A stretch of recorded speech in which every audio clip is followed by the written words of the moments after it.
We are live. How long has it been since you've seen them? I think the last time I saw them in person was briefly for Christmas. And before that, it was, I think, probably like June. Dang. Yeah. What's up? Yeah, my mom would like call me and be like, how is it that your sister lives in Greeley and I see her more often than you, who's a few minutes away from my house? And I'm like, Mom, I see patients who lie to me all the time. I can't.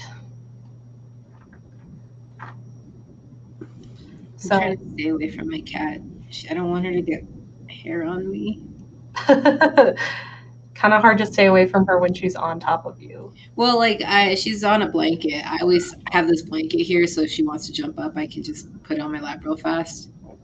But Yeah. it didn't cover all of me, so now she's kind of on me. But that's why my arm is back there, because I don't want her like getting the pains. Having a white cat and being a goth. Yeah, for real. I feel like gray is bad enough for me. I can't imagine white. Yeah, it's pretty bad. And she's long hair too. And she's a Turkish Angora, which Turkish Angoras have different hair. Like their hair is more silky and like coarse, whereas like other kinds of cats, they have fine hair. So it's like hers are very prominent, long hairs that you find everywhere, like a whole ass hair. Sometimes I'll find it in my hair and I'm like, is that a gray hair or is that a daisy hair? That's funny. Luna doesn't really shed at all. Yeah, that like when they have the more fine hair, it doesn't seem like they'll still shed, but it just doesn't seem like it, because that's how Crash is too. Like it doesn't seem like he sheds, but if he doesn't keep up on grooming, it's more noticeable. Oh yeah, that's how Nova is.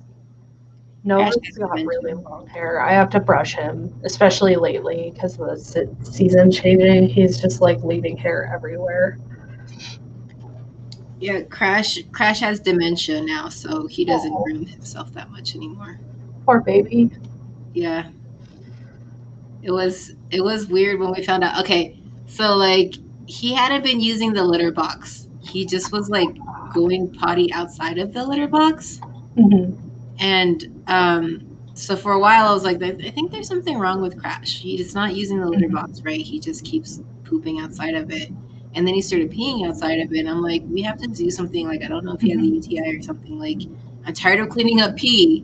Yeah. The poop is one thing, but pee is like a different. Like, it's totally a different story. Especially cat pee smells so bad. I feel that. Luna wasn't being in her litter box for a short period of time, so I like feel that on like a personal level. But like, yeah, so we took him to the vet and we're like, I don't know if he's like in pain or if he's like something's wrong with him. He's got a UTI or bladder infection. I don't know. And so we did a bunch of tests and they're like, no, there's nothing wrong with him. And we're like, well, there's clearly something wrong with him because he's not acting right. Yeah. And he wasn't sleeping that much anymore either. And then, so how we found out was he was like in my downstairs bathroom. There's a like little nook underneath the counter of the bathroom. Mm-hmm. So it's just like this little open area. And he was in there staring at the corner and meowing at the wall. And I like went down there and it's just like, what are you doing? And then he looked at me and then he started walking around and then he started going up and down the stairs, like up and down, up and down, up and down, like meowing, like all confused. And I was like, there's something wrong. Like there's just something wrong. And I called Nick and I was like, I don't know what to do. Like that is clearly not helping us. And like, there's clearly something wrong with him. And then I think he was just like, he must have dementia. And I was like, oh, that's what it is. Because a lot of the time, like when he's awake, he'll just like walk around in circles or like go to like there's a water bowl and then there's a water bowl inside of Bubbles' cage, which is like 2 feet away. And he'll like drink water from one and then go drink hers and then go back and drink the other one, like back and forth. Like he just keeps doing the same stuff over and over. Yep. That sounds right. Yeah. My parents' dog, Lucky, he had dementia. He would get like super confused and forget where he was and just like whine. Oh my God, the whining. Yeah. But like the good thing about Crash is he doesn't meow that much. Like he does a little bit, but not that much. It's mostly like when he's just kind of upset, I guess. Yeah. Mostly what he does is just like follow people around. Like, yeah, like he just, if you're walking around, he'll just follow you. Or if Daisy runs, he'll like, oh, okay, we're running, and he'll run. So yeah, like, he's not in distress. He's like, these are the people I know are pretty safe. I'll just do whatever they do. Yeah. It's funny because when I first got him, he was really bad about eating food off of your plate. And like, oh, it was so bad. And one time he went around me and like got some chocolate milk or something chocolate, I don't remember, that was behind me. Mm-hmm. And it made me really mad because, you know, cats are not supposed to have it. And it made me really mad and I smacked the crap out of him. And he was really upset for like 3 hours. He was like sulking under the couch. And I felt bad because I was like, I did hit him really hard though. But ever since then, he hadn't done it anymore. Like he stopped trying to take food off of the plate. So I'm like, he learned his lesson. But I think he forgot that memory because now he does it again. Or he's just like, I have nothing to lose anymore. I know, right? Bad for me now. Oh my gosh, Nova likes to eat food off the plates too. Nova, like anything he can get into, destroy, knock over, he's gonna do it. I was so blessed for so long with Luna because she's just so chill and also terrified of everything that she's just like a very good girl. She doesn't ever get anywhere she's not supposed to. She's like very timidly trying to smell things, but Nova's just like, I'm just gonna walk all over your face and take the pizza out of your hand. Oh my gosh, like we have these curtains right here and he's like destroying like the bottom over here. And I have to like spray him every single time, but he's actually like not that bothered by water. So yeah, I like literally sprayed him till he was soaking wet, and he's still just like been doing whatever he's doing. I hate when that happens because then it's like, all right, I don't know what to do. I can yell at him, nothing. He always has this like super innocent look on his face, and I'm just like, you know what you're doing though. There was a time Chantel came over where we were like doing paperwork or something, and yeah, he like jumped up where the PlayStation is, and I kept trying to spray him, and she was like, wow, he really just doesn't want to jump down. I can't believe he's not jumping with all that water. And I'm like, you would think, but he's jumped in the toilet before, so. Daisy used to jump on top of my fish tanks, and one time I left the lid off of it, and she jumped in there. And oh no! That was so funny. She never jumped on the fish tank again after that. But yeah. I was like, I've never seen a cat move so fast. That's kind of what happened when I lived with my parents. My mom has birds. And Luna was never super interested in the birds until we got my mom's cat, Ziggy. And then all of a sudden she started jumping on their cage on top of it. So I put tape right side up to try and get her to jump down. And she jumped up there once and the tape got stuck and she was tearing through the house like in sheer terror. And it took me a minute to get her because she wouldn't let me touch her. And I finally took the tape off and she never jumped up ever again. Yeah, for some reason they don't like that sticky stuff because I use that stuff to keep them from scratching things, the double-sided tape. They say you can also use aluminum foil. Ooh, that might work for Nova. He doesn't seem to mind the tape. It sounds funny, but if you hiss at your cat. Oh yeah, I hiss at my cats. It works if they bite me. I'll hiss at them. Maybe the aluminum foil will work. To calm down. That's my question. Daisy is the absolute worst cat that I've ever bathed in my entire life. Oh no. And I bathe every cat that I groom, okay? You're a groomer. That's like turns into a monster. She's the worst. Oh no. What does she do? She clings to me with these like, oh, it's the worst. And she like, oh, it's just so bad. It's the worst. Maybe it's because I'm the one that's washing her, and so she thinks that she feels more comfortable like doing that to me. But yeah, like no other cat is as bad as Daisy when it comes to bathing. And like most cats are pretty okay with bathing. Like they'll be scared at first, but then after a minute, they're just kind of upset. Like they don't try to fight or anything. Yeah, I found that to be the case with my cats. Nova's a little worse. He's just always the one who's more dramatic. He's only one, so he's just more dramatic. But Luna, she only weighs 8.5 pounds. Nova's 15 pounds. Yeah. So Luna's easier to handle, and I think she just knows that. She's like, I'm tiny. I stand no chance. I might as well just sit here and deal with it. Nova's quite stronger, though. From my experience, the bigger cats are a little easier to, like, they have a better temperament from my experience. Like, they are just a little more chill with stuff, and it might be just because they're big and they're, like, not really scared of this. I definitely think Nova is more chill in his general demeanor. Luna's a lot more fearful. But he doesn't like, he has to get so many baths because he loves to do things like knock over pots and jump in the bathtub and the toilet. Oh my God, he jumped in the bathtub while I was in it. That was like the scariest moment of my life because he was slipping and trying to catch himself and there were just claws everywhere. I know. And then you're also like wet and naked. Yeah, I know. I'm like, oh my God. I like pushed him out. Oh yeah. It was in the middle of the night too, like midnight. What kind of cat do you have, Leela? Yes. Tell us the color, tell us the breed, tell us about your cat. All the kitties. Are you drinking tea? What kind? Just black tea. Nice. I drink black tea like 2 or 3 times a day. So, well, at least like once a day, but sometimes it'll be like 3. Wow. Tia boo. I want to like tea so bad, but I just can never finish a glass. Unless I'm doing like high tea.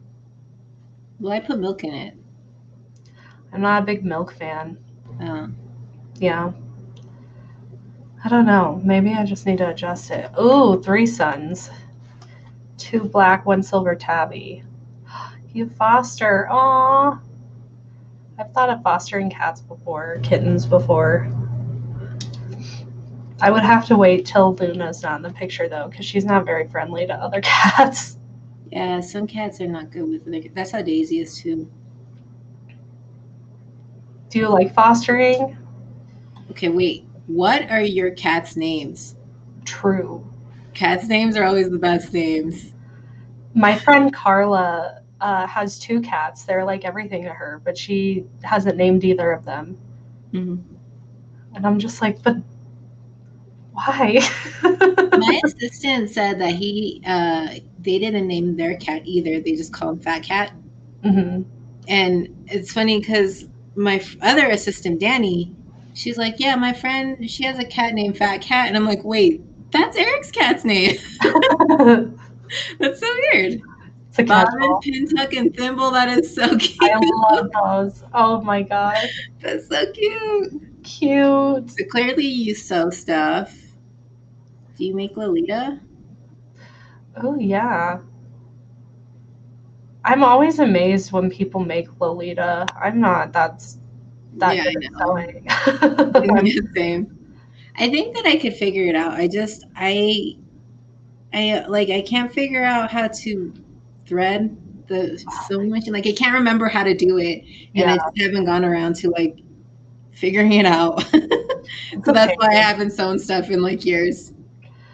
For me, it's just like the time it takes, because I'm like, when I get a tick to do something, I want to just do it in the moment right now, just get it done. And sewing is not that kind of hobby at all. That's how I am too. Like I get anxious if I don't have it finished. Like I know like there are people that are procrastinate and they will just do things last minute. But I I like how our Nightbot is still. Yeah, I was just like, oh, wait a minute. But I can't do that. I cannot. Like, I have to get it done right away. Ooh.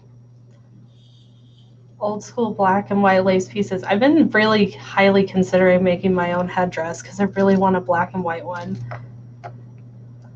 The, like, rectangle? Mm-hmm. I know it'd be super easy. I have pretty much everything to make one right now, too. It's just that time. I keep seeing these headdresses that are, like, shaped like a coffin. So it's just like a coffin right here with the lace around it. And Lilith and Adalia had just come out with some, and they sold out so quickly. Everything. I know, it was like 30 minutes later, and everything was out, and I was like, what the heck? Oh my gosh, I saw their post. It said, like, opening in 10 minutes, and it was, like, posted, like, 20 minutes ago. So I was like, okay, and, like, almost everything was already sold that's out. exactly what happened to me. Well, never mind then, I guess. Yeah, that's exactly what happened to me. There's another brand that had done that, like, coffin headdress too, though, and I followed them to see when they would release it again, but they haven't. Like, dude, give me it.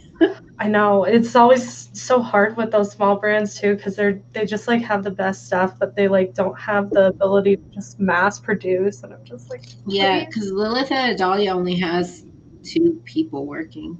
Mm-hmm. Oh, their stuff is so cute. Yeah. That new release, the Ode to Old School stuff is just, I love how Old School is coming back. Mm-hmm.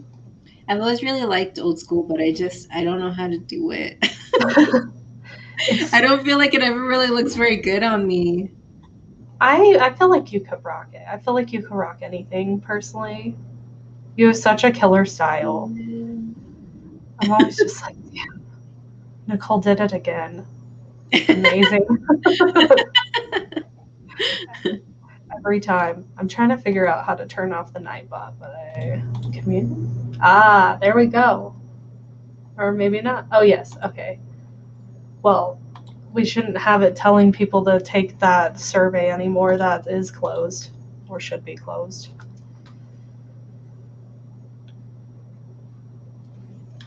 So I'm not that familiar with Decora. Like, I always thought that Decora was supposed to be pastel, and clearly you're not. Yeah, well, so it's mostly pastel. It's like predominantly that, like the pinks and those colors, but there are street snaps of girls doing kind of like a more emo-y inspired thing. So that's kind of what I was going for today. Mm-hmm. And I haven't been back into decor in a long time. So I spent like the last week kind of doing research because I was like, well, I'm streaming, so I kind of want to try out Decora again. And it seems like when I first started back in like 2007, it was kind of you had to stick more to a color scheme. Mm-hmm. And now it's kind of morphed into like a lot more rainbowy. That's the vibe people tend to go for, is rainbowy. There's a couple people who do more neon inspired Decora too. And so I think like the main thing is just to have like as many accessories as you can. But I was like super inspired by Hard Decora because she wears these hats and puts pins on them. And I was like, oh, that's so genius, because I have all sorts of pins and I don't have as many hair clips anymore as I used to.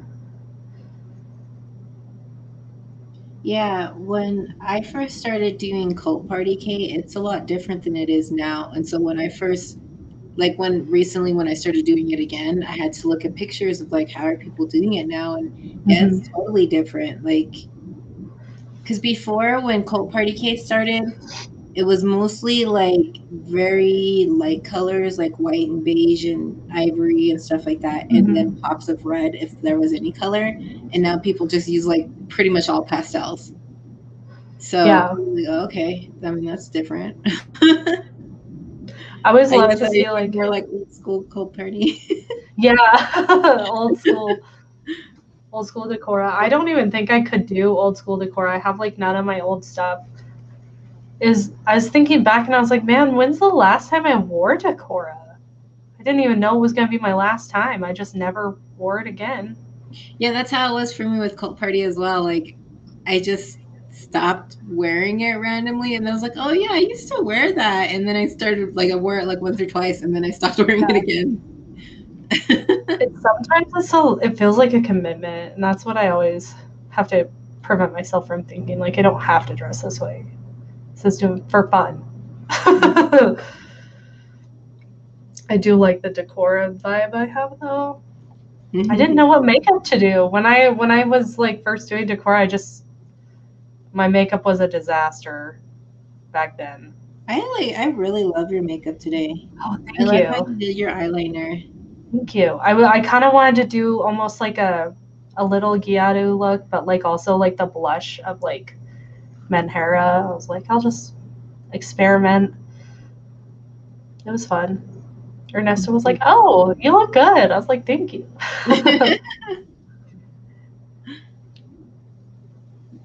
It's always fun to say that to me when I would wear Lolita, and I think I wear it too often now. He doesn't say it anymore. Ernesto likes when I wear Lolita too. He's like, oh, you look so cute. And I'm like, thanks.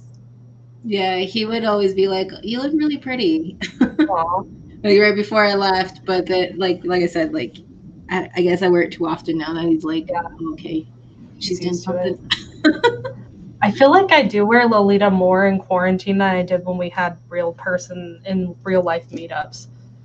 Because, okay, when we did real life meetups, I feel like I had to dress for the whatever we're doing, so I wouldn't wear like heels a lot or stuff like that. I would just wear something. I would base it around what we were doing, and so my cords were not really that good in my opinion. Yeah, like there's so exactly. Fine, but like often we would be outside, and I'm like, oh, I don't want to be hot, so I'm not gonna wear this.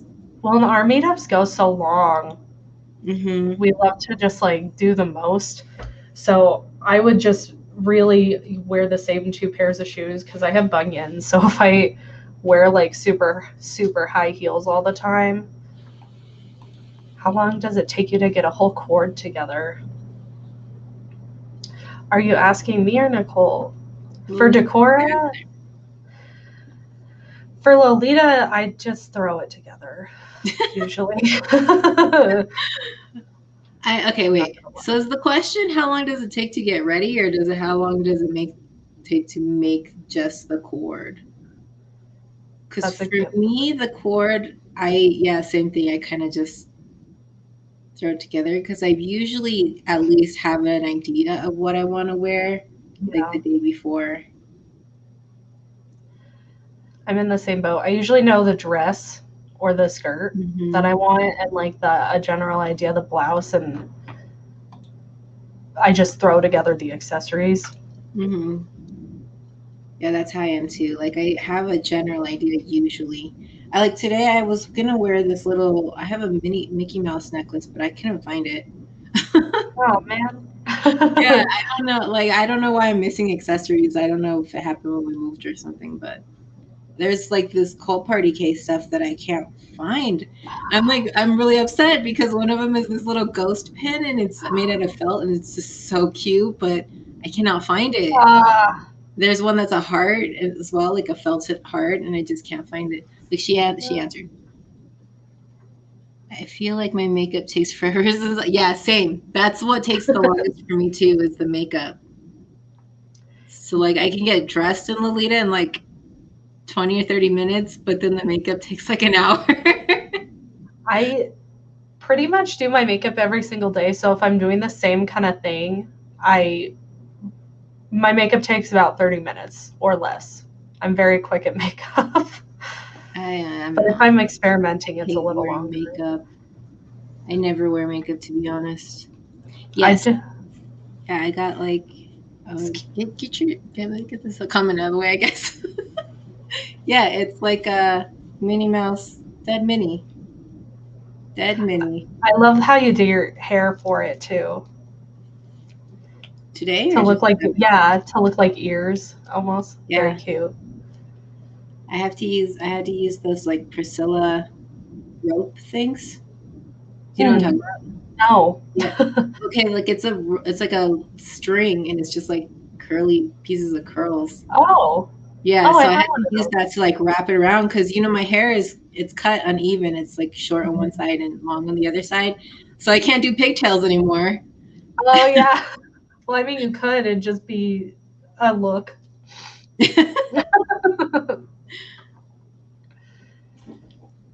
I like the goth Minnie Mouse vibes too today. Thank you. Very cute. We did not plan to match. Yeah, I know, right? It's kind of funny. Nicole and I are like the same type of person. We're cut from the same cloth. It's true. Anytime Nicole's like, "Oh, this thing about myself," I'm like, "Same, same." Every single time. Do I even need to say it? I know. It's true. Because like even when you're like doing decor and you're doing it in like a punk kind of way, and I always do like cult party in like a spooky kind of way. Yeah. It's just the spooky vibes. Yeah. I don't know how I used to wear this because I hate wearing bracelets. That's like the thing that's like bugging me right now. Really? Yeah, when I was young, I think I like may have overdid it when I was younger because I used to wear Decora every day to school. I was that committed. Wow. I feel like when you're younger, you have more energy to do this kind of stuff, though. Oh, it's true. Because like I used to wear makeup every day, but now I just cannot. Yeah. I hate wearing makeup so much. I hate wearing it with a mask on. It like, because I have to wear one like 8 hours the whole day. Mm-hmm. And when I'm breathing in there, it like starts to make me really oily when I have anything on my face. So pretty much when I'm at work, I just wear like mascara at most. Sometimes I'll do my full face, but I'm just like, it's not even worth it because it just looks like crap by the end of the day because I get so hot. Yeah, for me, I never wear makeup when I'm working because the hair everywhere. Oh yeah, I can imagine. Often when I wear mascara, it gets like stuck to the mascara. I believe it. Well, like hair kind of gets in your eyes anyways, but then when you're like when I wear mascara, it's like gets stuck to the mascara. Yeah, it just has a reason to stick there easier. Mm-hmm. I can't imagine. I have like the biggest issue. I get things in my eyes so easy. I'm like, do I not know how to blink right? Like I straight up get hairs in my eyes like 2-3 times a day. I have really watery eyes. I think recently it's gotten better, but usually I can't wear makeup because my eyes water so much. And like I used to use hairspray as setting spray because my eyes would just like water it all off. Oh my gosh. Setting spray didn't work. That's intense. Yeah, that's actually why I would wear contacts a lot, was because like I guess the contacts would protect my eyes or something, but they wouldn't water if I wear contacts. And even still, like if I'm about to do my makeup and my eyes are watering, I'll put contacts in real fast. That's cool that it helps your eyes not water as much. Mm-hmm. I always feel like it's probably a bad idea for me to get contacts because I feel like I would somehow manage to get a hair underneath it and like scratch the crap out of my eye. I seriously get stuff in my eye way too much. Oh, you're like falling. Okay. She's just like, flicking. She's like on a slope. Like that's what she wants to be apparently. She's like, this is comfortable. I'll just slide down. That's exactly what she's doing. All I just see is like a big white fluff in the corner. Yeah, that's her butt. Oh, Mrs. Bigglesworth. Bigglesworth. I love that. Beetlesworth, because I call her Beetle. Cute. Yeah, you told me you call her Beetle more than Daisy. Mm-mm. I do. Daisy's like her government name.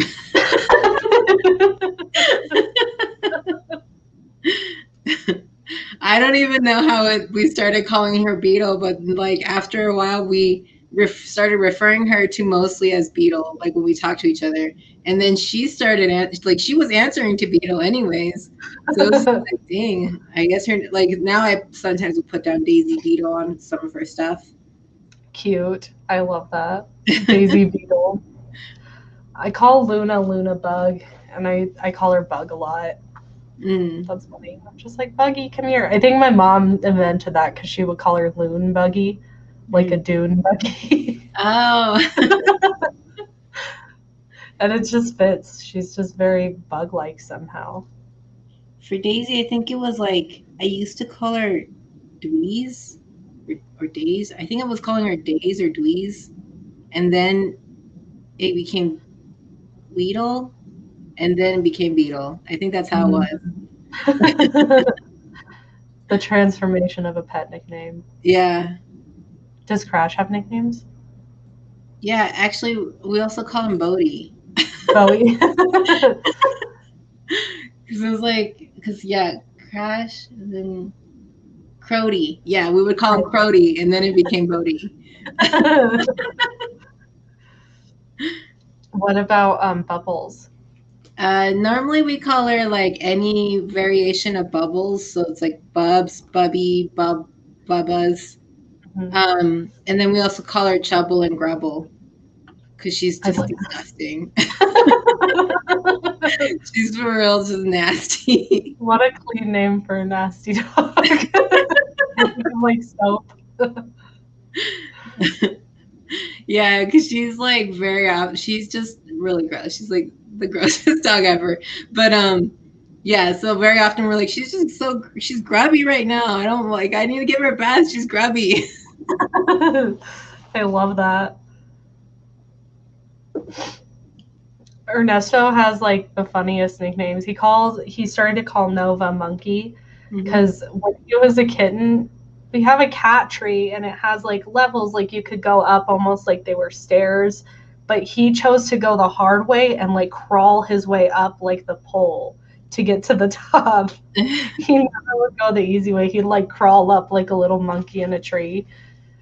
So Ernesto calls him Monkey. Lately he's been calling the cats dinosaurs, and I have no explanation for that, but it is cute. He's like, hey, little dinosaur. He calls Luna a raccoon. He calls Nova a rat sometimes. Like, he calls them everything but cats. Did you name Nova that because it matched with Luna? It fits him too. He's like, Nova's like a bright new star, and that's like really his personality. He's just like a little burst of energy. I just thought it sounded cute. I wanted it to kind of be like space themed, but some of the other ones I just didn't, especially when I met him. I was thinking like Comet or Cosmo, but he's just like such a little cute baby. He loves to cuddle. He's just like so sweethearted. And I'm like, I don't feel like those names are like you. Nova. He just seems, he's just a Nova. It's funny. Like, I got Crash from someone else, but his name, he was already named that. And he got hit by a car. That's why his name was Crash. Oh, no. Yeah. And so people, when they hear his name, they're always like, oh, from Crash Bandicoot. I'm like, no. But for Daisy was named after Princess Daisy.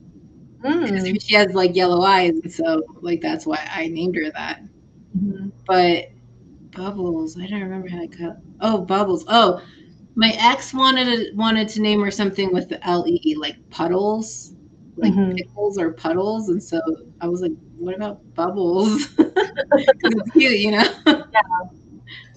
Bubbles is a cute name.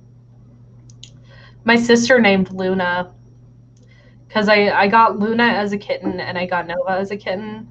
Luna was actually orphaned though, which is crazy because she was our first cat. We'd never had one, and we had a 3.5-week-old kitten who still needed to be bottle fed, and that was like our first time ever interacting with a cat.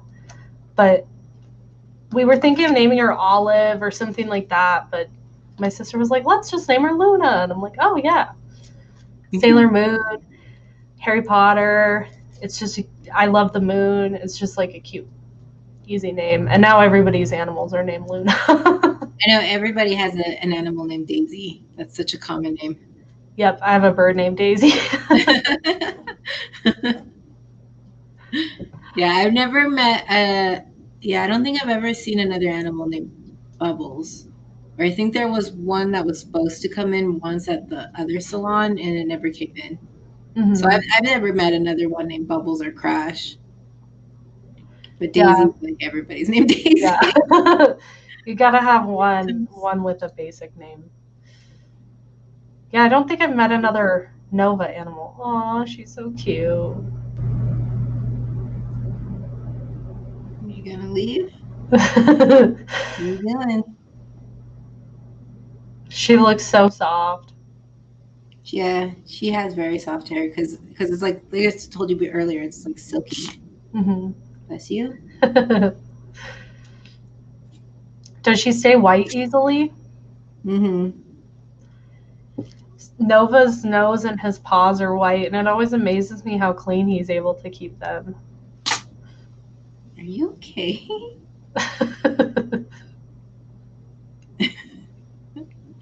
All right, are you gonna stay then? She's so cute. Oh, hello. She's like looking at us. Oh, what a happy kitty. I know you and I both are like, cats are friendly, nice animals. They have a bad rap for no reason. Yeah, they do. My cousin hates cats. Daisy's like you know how sometimes animals will comfort you when you're crying? Mm-hmm. Daisy does that. Bubbles does not. Bubbles will leave the room. Bubbles is like, this is way out of my wheelhouse. Yeah, she's like, I didn't sign up for this. See? Yeah, she did. These are not costumes, actually. These are just, these are both fashion styles that we wear. Fun fact. Thank you, though, for the comment.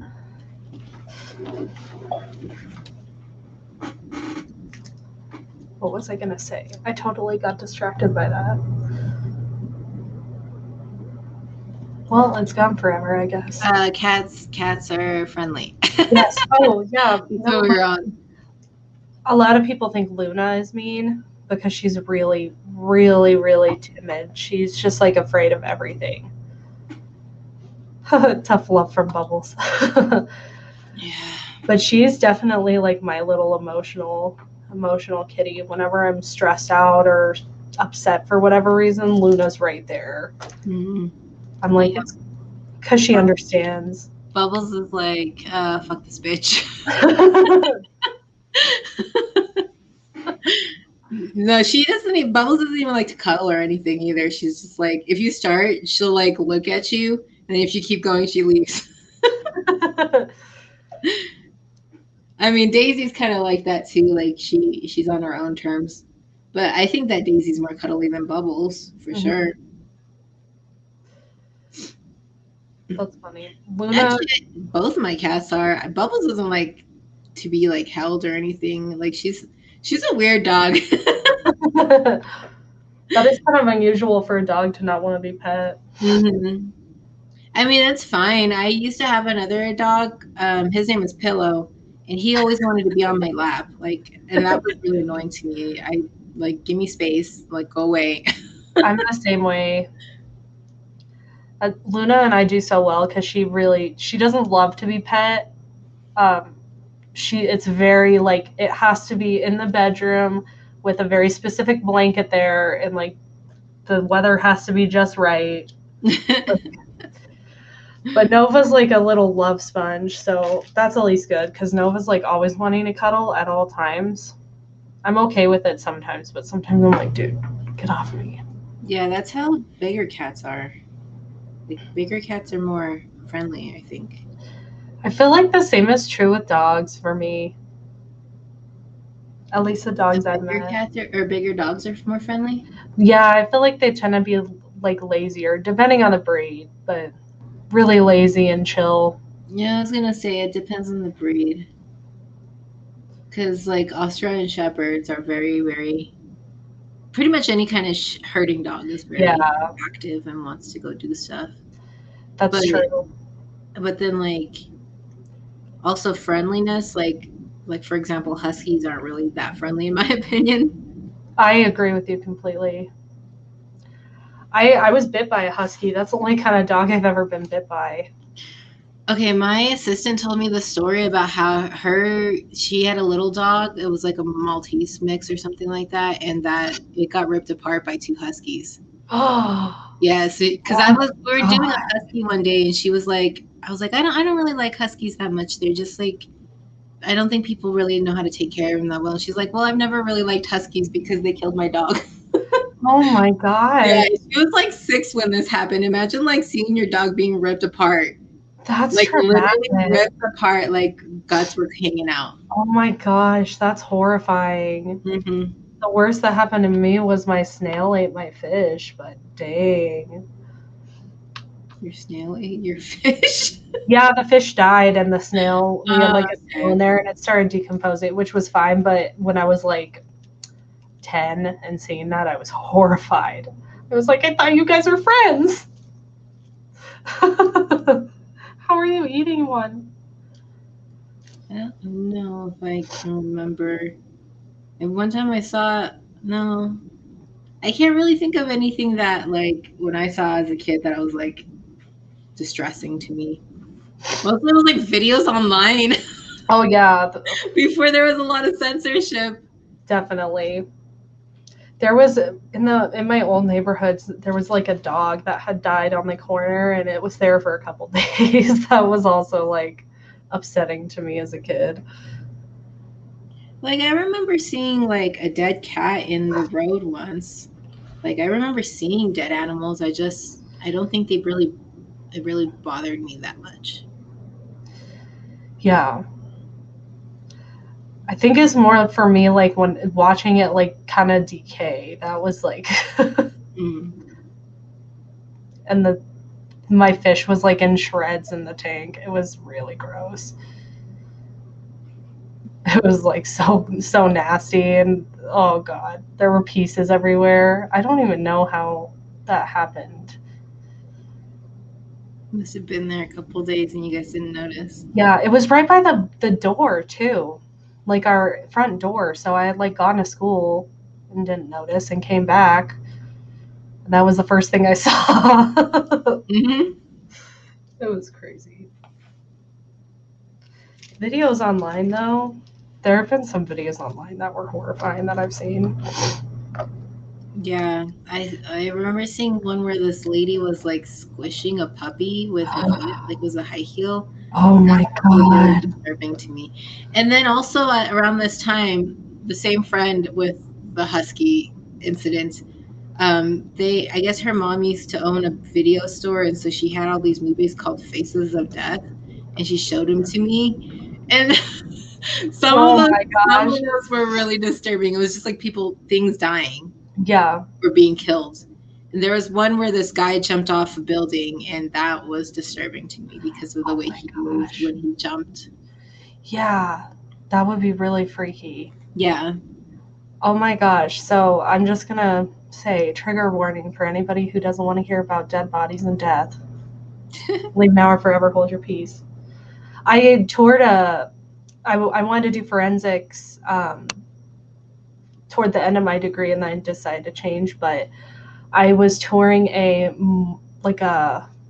forensics office, and they were showing me like where they like, you know, drain the fluids from the bodies and all that stuff. And then she's like, oh, here, like, let me show you some, and like opens this door and there's all these bodies on like stretchers. She's like, we don't really have like, you know, like a fridge like with drawers like you see in the movies. We just leave them on these stretchers in here.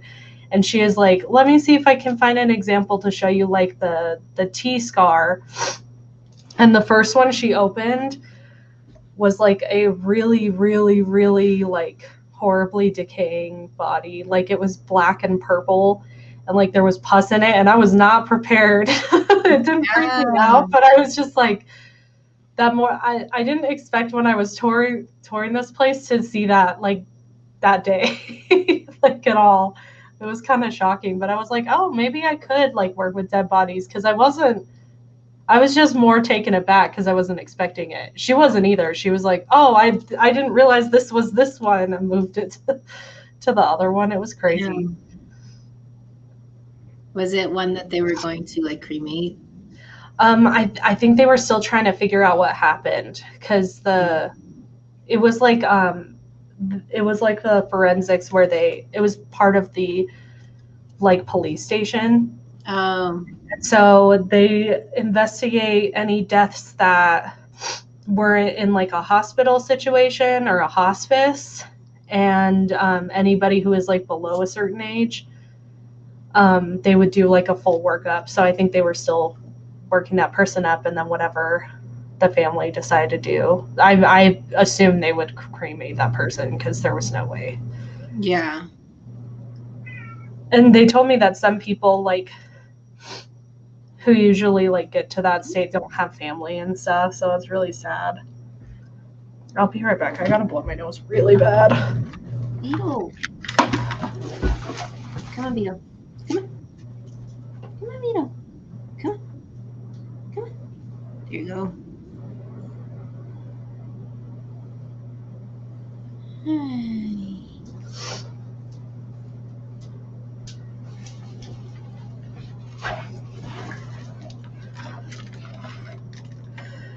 The allergies are real today.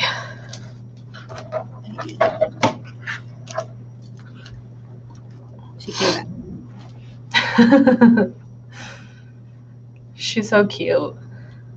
Mm-hmm.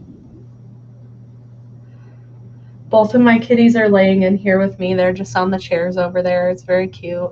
Do they get along pretty good? Yeah, definitely.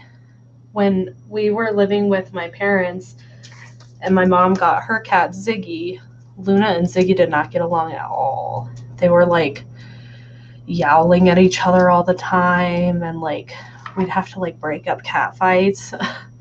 And Luna and Nova, they like get on each other's nerves sometimes, but they'll like sleep nearby each other, and they'll be like have their bellies exposed nearby each other too. I feel like that's a good sign. They never hiss or yowl or anything.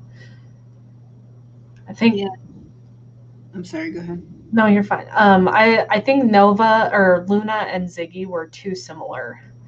I think they're both like finicky cats. So that was causing a lot of the problems because Nova is very chill.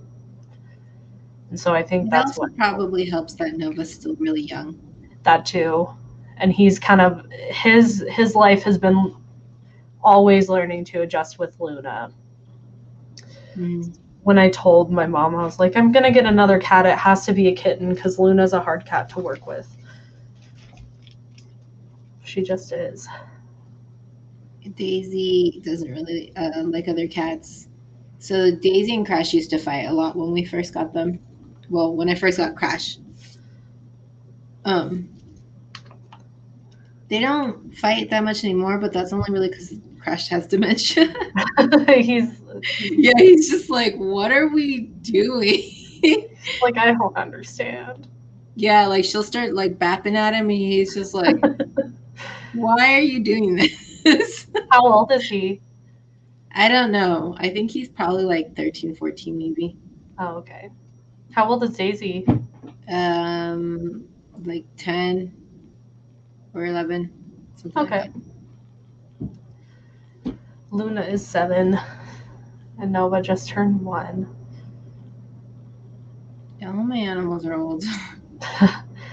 Bubbles is like 14, and I have an axolotl that's also like older than Daisy, like I think 12 or something. Wow. How long did they live?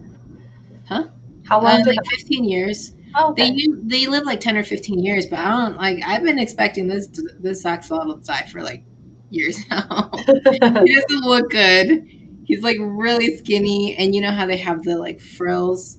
Mm-hmm. He hasn't had the frill for a while. Like it's all like as if like animals go bald when they're old. Like, yeah. It's like, aw, little old man.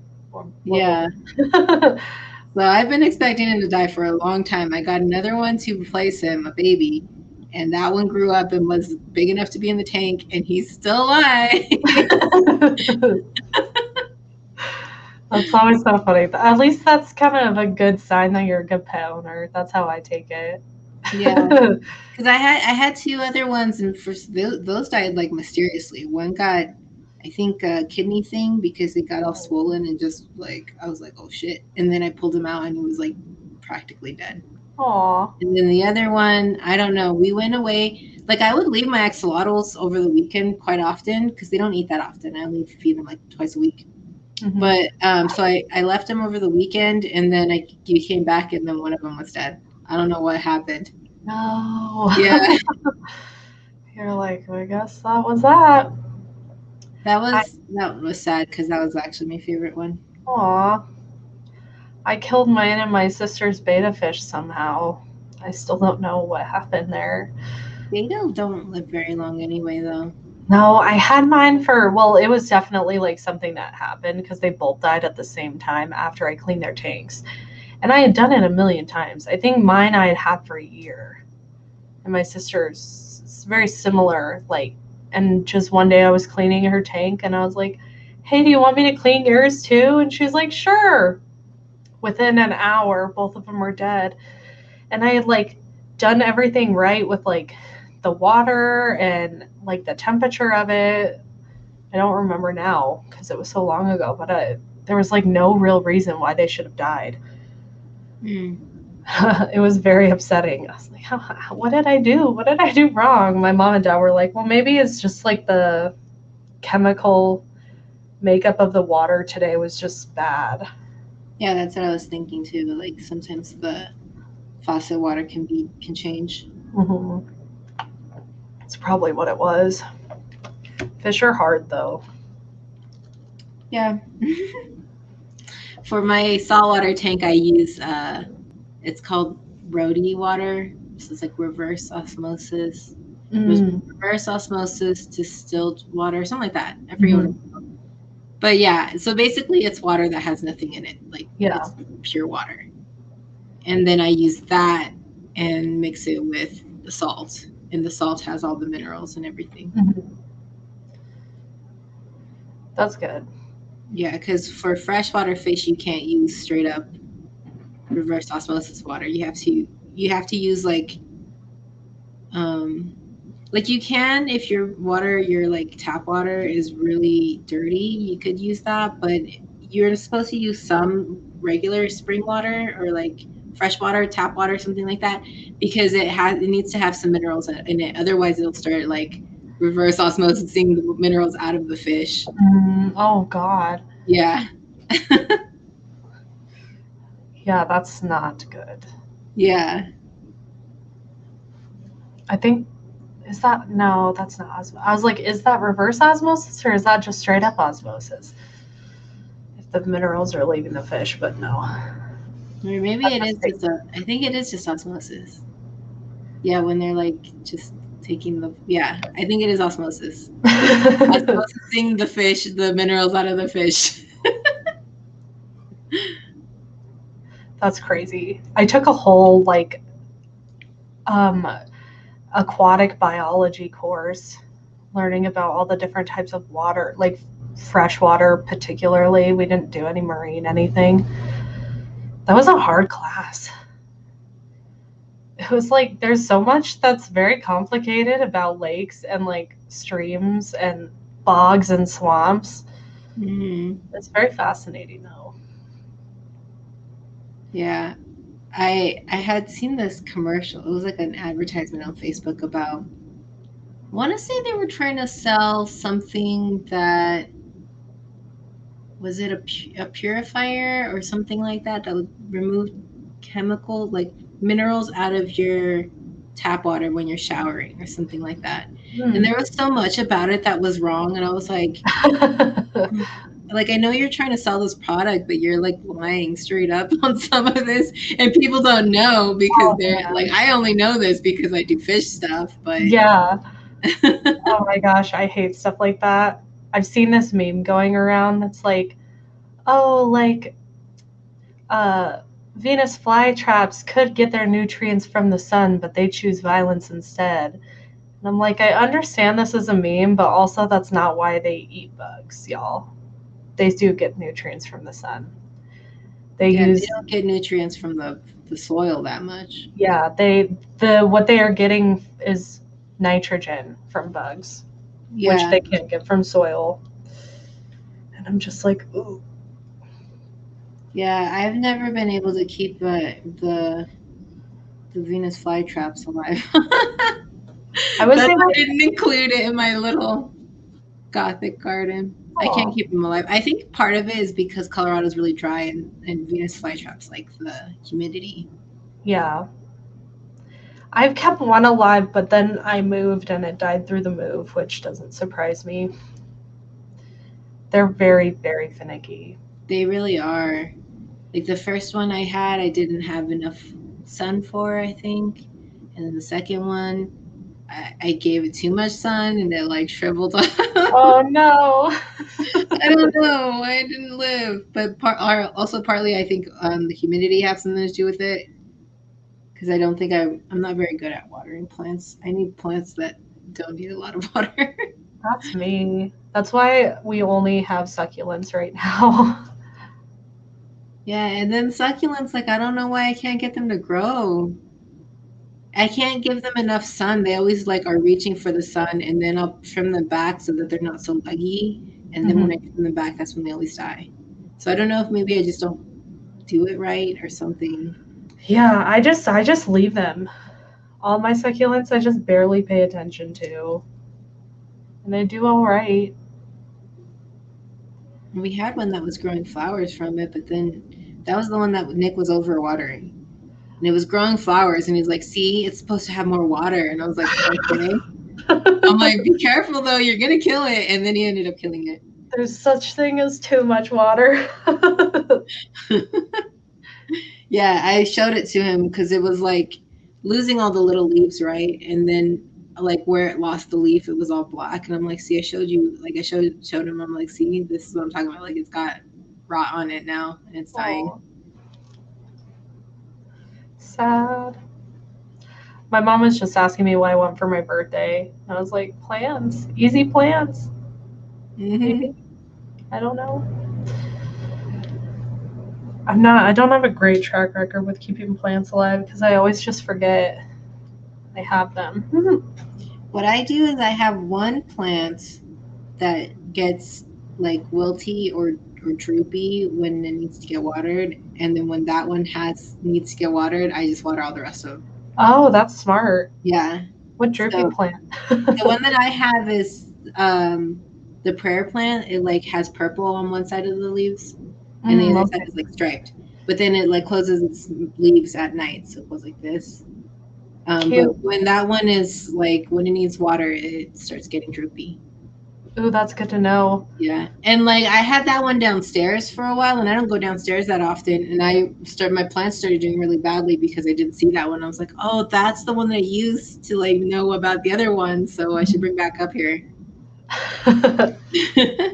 There's another thing is like if you have plants in a vase with water, like for example, a pothos or something, or spider plants.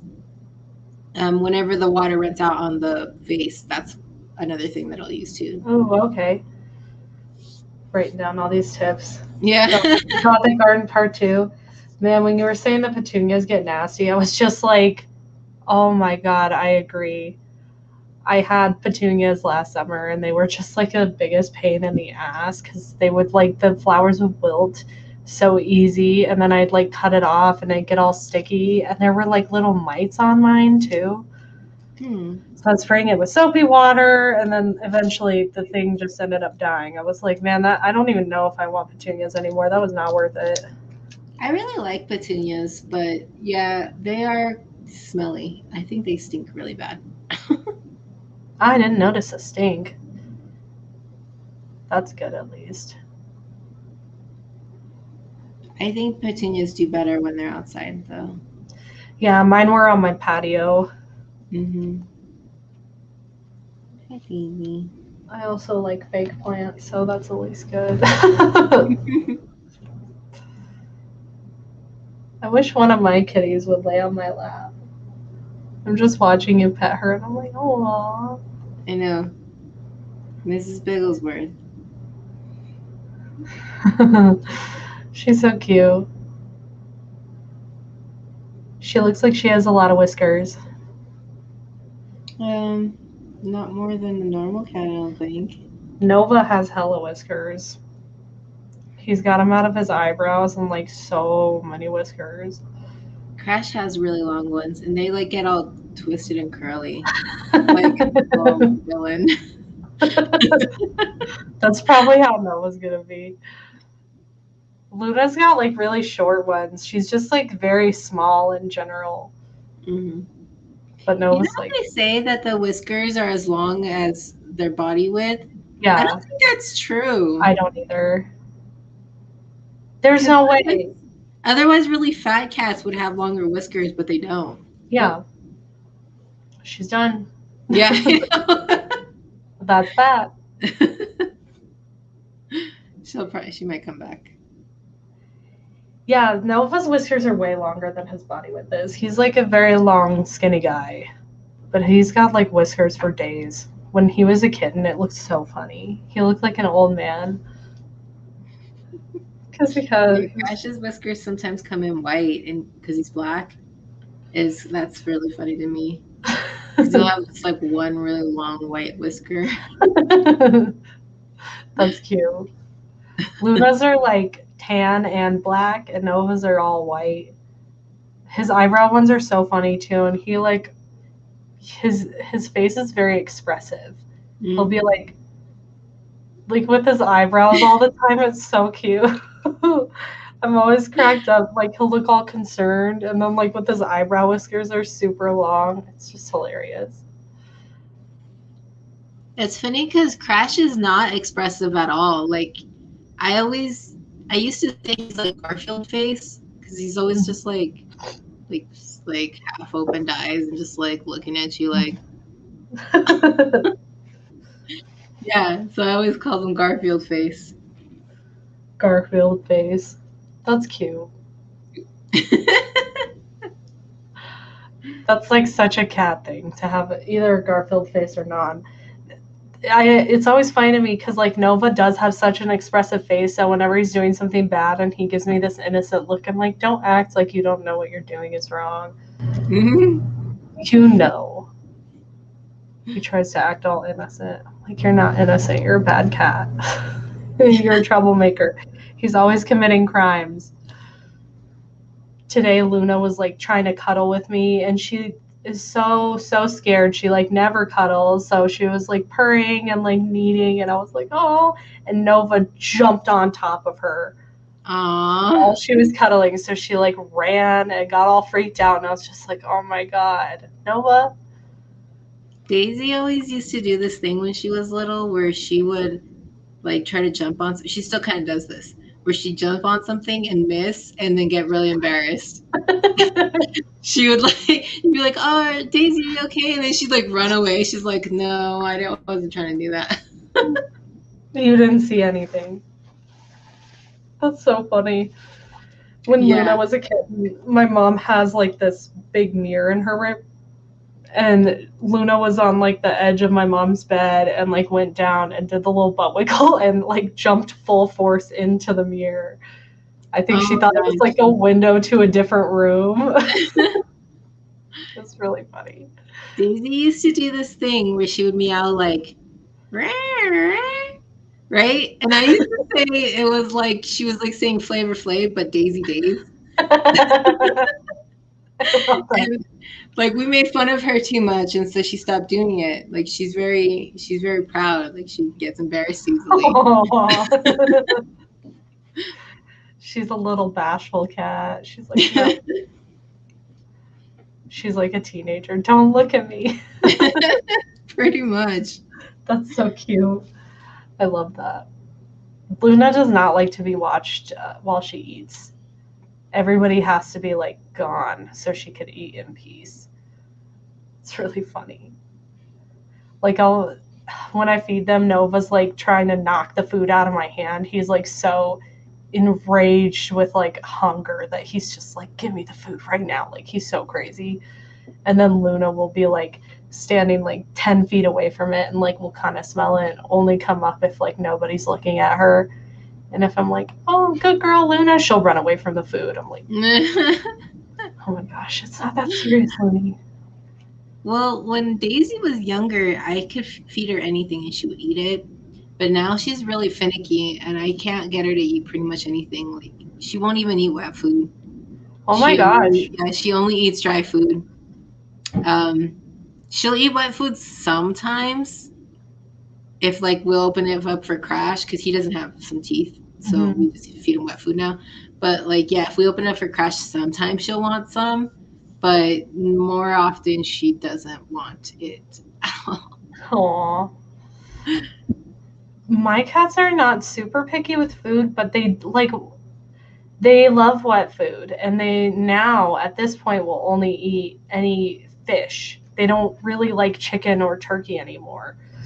They used to, but now they're like, no, Mom, we know you've given us more. We want the salmon. We want the tuna. Mm-hmm. Like, okay. Yeah, I've tried every flavor of cat food. I've tried different brands. Daisy just doesn't like wet food that much. Aw. And, like, it's just so weird, because when she was younger, she would eat anything. And, like, one time I saw her eat a bell pepper. Like, for real. And I tell Nick this all the time, like, she used to eat everything, okay?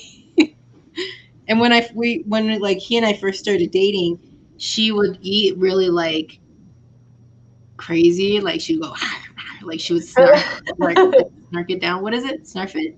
Snarf it? Scarf it. Scarf it, yeah. Yeah. Scarf it down. And, yeah, she doesn't do that anymore. Now she'll eat, like, a few pieces and then leave and then come back later. I think that's why she doesn't like the wet food, because it gets, like, crusty, you know? Yeah, she can't take her time. Mm-hmm. Nova is like a fiend for food, but he does not eat treats. It's so weird. He gets excited for them. He'll rub up against me, get all excited, and then I give him the treat, and he'll just smell it and leave it. Like, you give him a catnip treat. Oh, I have. He doesn't care. He likes soft treats sometimes. It's like, I think he doesn't like the crunchy ones. So many cat treats are crunchy. Yeah, I know. It's so weird, right? Because I've seen that too. Like, I want to get them, like, soft treats, because it just makes sense to me, but they don't make them that much. Like, they don't make I like soft treats. Like, for me, like, soft cooking, like, I just feel like that would be better. To me, a crunchy treat for an animal is like kibble, you know? Yeah, totally. So why would I give the dog kibble if that's their regular food? I'm so glad you understand me about this, because I feel the same way. I'm just like, I just don't understand how that's a treat. Yeah. It just seems like I'm just giving you more of your dry food. Pretty much. It's funny. This whole stream was just talking about animals. I know. If anybody couldn't tell, we're animal people. Right. We did animals and then like a little small section on death. I know, that was a weird part. Now we have to put a dumb disclaimer. Yeah. I don't do trigger warnings or anything, like, when I post content on my own stuff. Because to me, when I have known people that have, like, PTSD or something like that, it's not something that you can trigger them. Like, you can't give them a warning for. Like, it's random stuff. Like, okay, for example, someone I knew had PTSD from their ex-boyfriend, and their ex-boyfriend looked like Chance the Rapper, so now they can't see pictures of Chance the Rapper. Yeah. And I'm like, okay, that makes sense, like, because that's the trigger. Like, so you can't say, like, okay, trigger warning, this is Chance the Rapper. That's true. I think, like, for, like, general stuff, like, for death and then, like, obviously, like, sexual assault, stuff like that, it makes sense to me, but I'm not going to try to do, like... It's more, it should be more, like, I understand the concept of content warnings. Like, this I think that's what I think that's pretty much what it is. At least that is my understanding. Those are, like, interchangeable terms almost. Because like I feel like trigger warning is a little bit like the wording is almost insensitive because it's not an actual trigger. You know what I mean?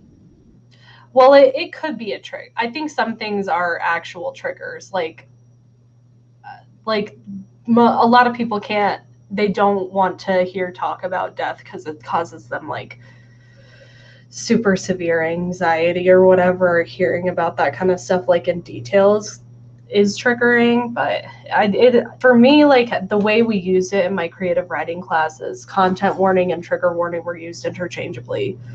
So maybe that's how I see it. Because it was just kind of like, oh, if this is something you don't like, watch out. Don't read it, baby. My friend has PTSD. She got in a car accident and almost died. Oh, here she comes again. Oh my gosh. Come on, Beetle.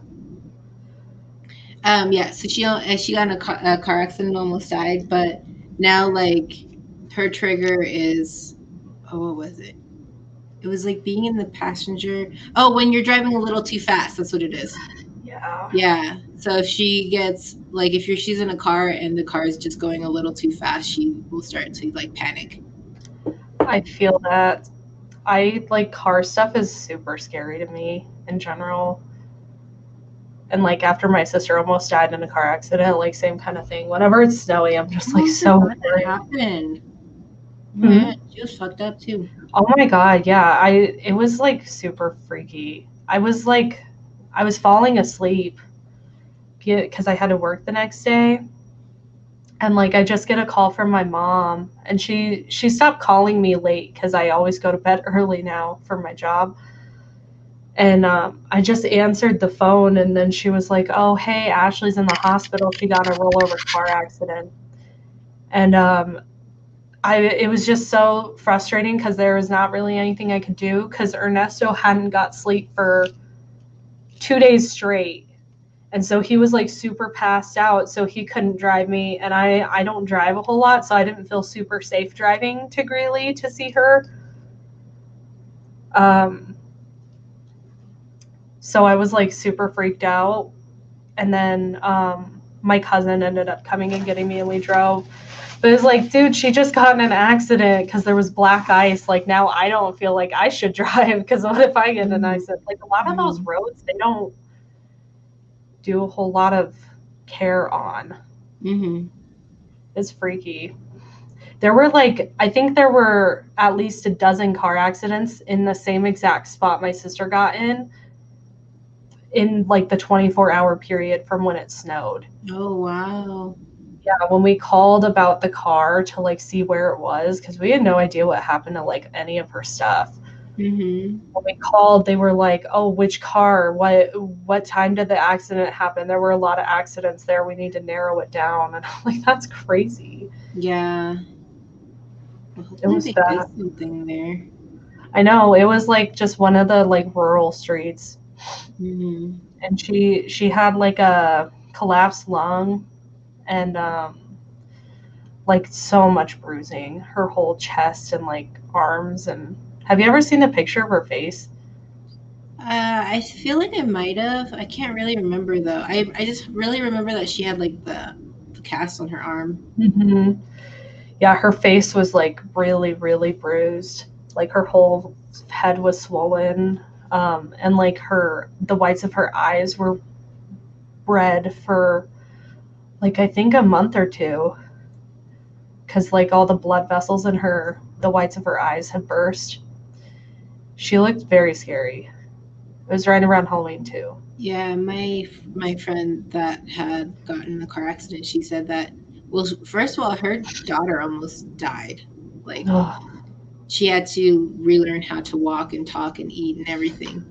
And then for herself, her foot, she broke her foot like in half, like it was hanging. Oh my god! And she had to get bolts and stuff in the foot too. She was in a wheelchair for a while too, like a year or something.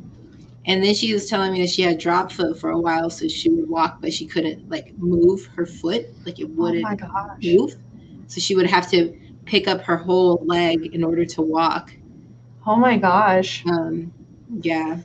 You can't even tell now. Like she said, like if you see her walk, she kind of walks a little bit with a limp, but it's hardly noticeable. And she was like, well, the doctor told me that I couldn't walk at all. I'm like, well, that's amazing because you can walk. Yeah. And you can't even barely tell anything's happened to you. That, at least she had a good recovery. Mm-hmm. Car accidents are bad. My dad got in a car accident when I was in 3rd grade and lost all of his front teeth. Oh, wow. Like his head went through the windshield and his hand is still messed up from it. Like car accident damage can be like lifelong. It's just, I'm so careful in the car for that reason. Mm-hmm. I hate when people drive crazy. It just makes me so mad. I'm like, do you have any idea how many people die every single day in a car accident? Because it's like a lot of people. It is a lot of people. Most of the people that I know from high school that have died were in car accidents. Yeah.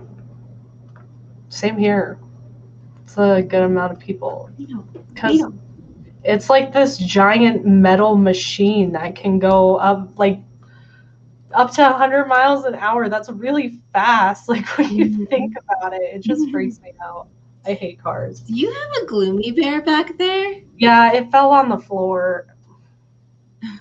How can I do this? You are totally emo.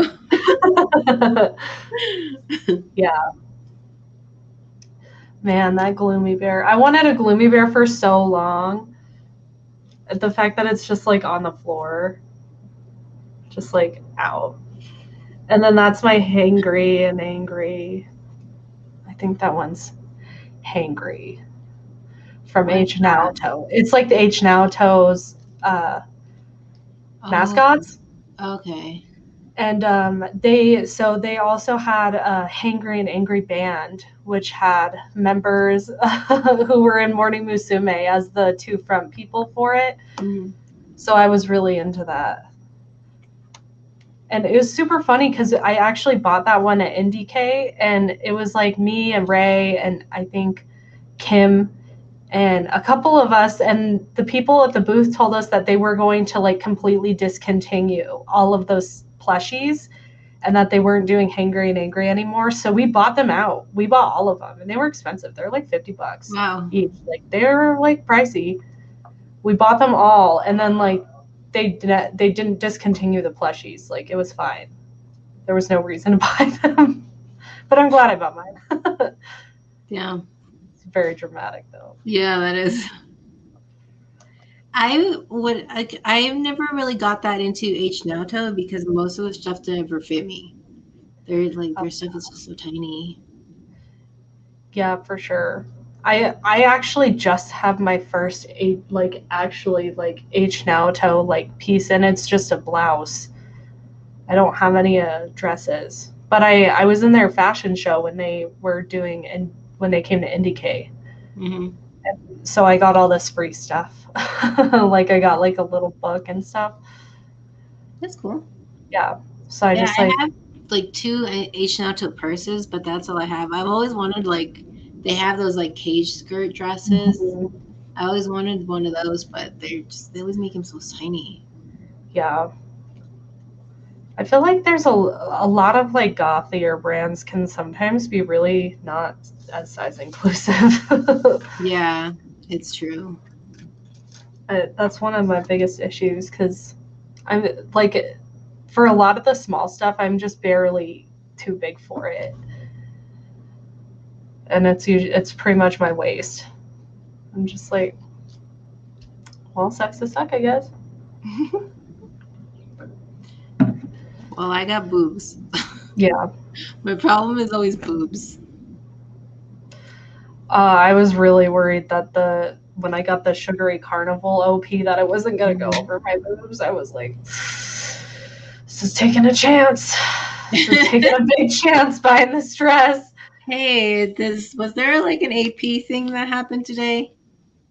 Nari and Ray were talking about something on the AP website that they were going to buy something. I think there was, because Meredith said that Tanner was giving her money so she could buy some accessories. I'm even though I like AP, I never go out of my way to do it. There's no way in damn hell I'm ever doing one of the bloodbath releases. I am too lazy for that. I don't care that much. I know. And the I only time I ever did anything like that was for Knee and Glass, and I was shocked at how fast things sold out. Yeah, I don't have the patience for that. I'm like, no, that's not worth it to me. It's just, and I usually have no idea what any place is releasing. I'm bad at keeping up with new releases of stuff. Especially AP. After a while, like all the names blend together and all the prints blend together, and I'm like, I don't know. Is it one I liked? That's all I need to know. I used to feel so bad about it. Like, oh, I'm not a real Lolita because I don't know the prints. That's the only reason I'm not a big sister on the Big Sister to Lolita page. Because I was looking at the questions and I was like, I don't care to answer these. Like a lot of the specifics. Mm-hmm. I filled out, hey, stop it. I filled out the application and everything, and that was like 6 months ago, and nobody's ever gotten back to me. I messaged one of the mods, but they didn't even like look at it. Like it was. Oh crap.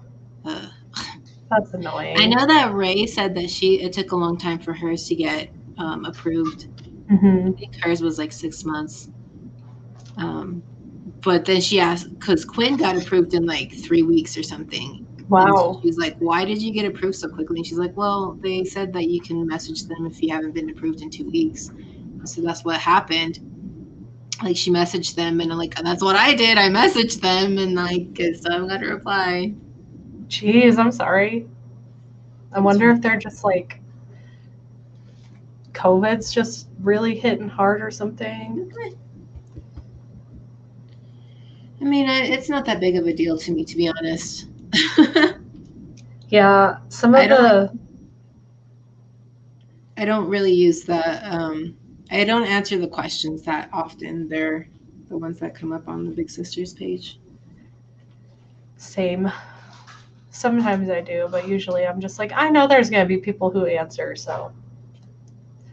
It is cool. I feel like the Lolita community really has grown so much from when I first started. Mm-hmm. It's wild. It's always wild to me. I'm like, y'all don't even know how good you have it. I know. New Lolitas of now. I'm like, there was a time where really things were not nearly as inclusive, like especially size-wise. Mm-hmm. It was like not very easy to get Taobao brands. Like now there's all these resellers. Oh, yeah. That was just like not even possible. Taobao used to be so freaking. That was like a labyrinth. That was just a mystery. 100%. When people would have stuff from Taobao, I'm like, how? How did you get it? Right? There was just a big period of time where I wasn't really buying anything. So recently, like with me buying more stuff, I'm like, where do people get things now? I know there's more places, but where are they? I don't know. How do people get blouses and stuff? I just use Lace Market because it's easy. Yeah, I know. Lace Market is easy now. And that's another thing. Oh my gosh. Like that used to be a different thing altogether. EGL comp sales. Oh my God, I know. I never even bothered with that. That was a whole thing. And I remember like when I first started like trying to buy or sell anything with like zero feedback was always difficult because how does anybody know to trust you? Mm-hmm. Just have to do shot in the dark. The first thing that I bought was like a $50 baby skirt. I would lurk too. A $50 baby skirt? Mm-hmm. And then I think the person sold it to me because it was like, oh, it's $50. Like, okay. You're fine. My first like Lolita purchase was in decay at Gimme Pillow Toast. And it was like a pink body blend dress. Pretty solid first dress. Mm-hmm. I look back, I'm like, oh, that's not as bad as it could have been, really. No, all of the first stuff that I bought, like the first brand stuff, I didn't keep any of it because all of it, because the one that I bought, that baby skirt, was pink. It was like a hot pink thing. Mm-hmm. And the other, I bought an AP dress.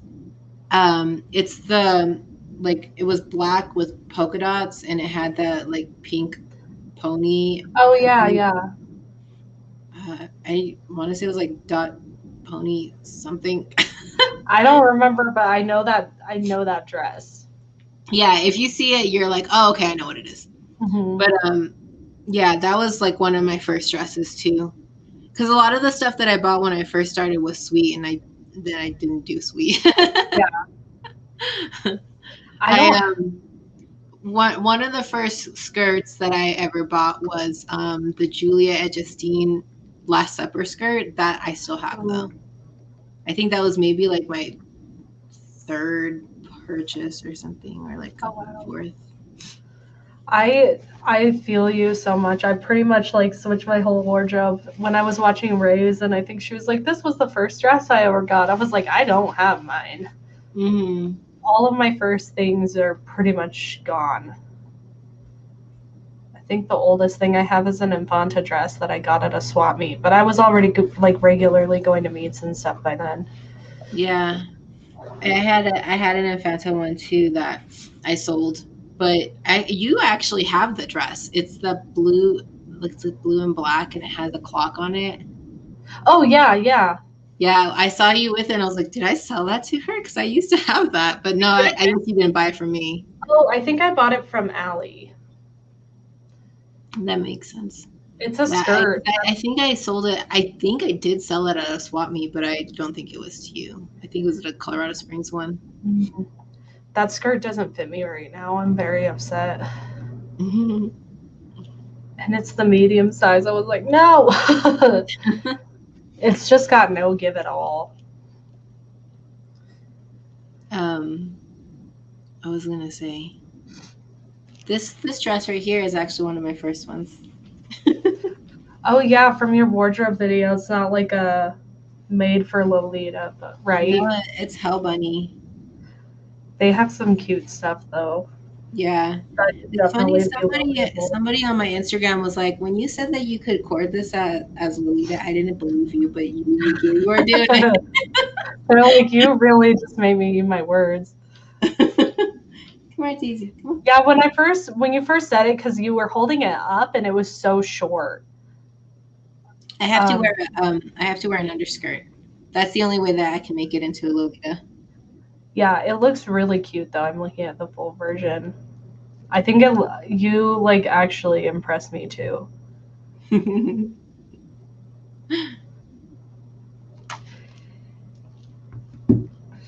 Oh man. Ooh. I like need to bulk up on accessories. I feel like I have no accessories lately. Like these are the same ones I've been using like the last 10 years. Why that spot? That's exactly the spot where I don't have a blanket. She knows. She's doing it to spite you.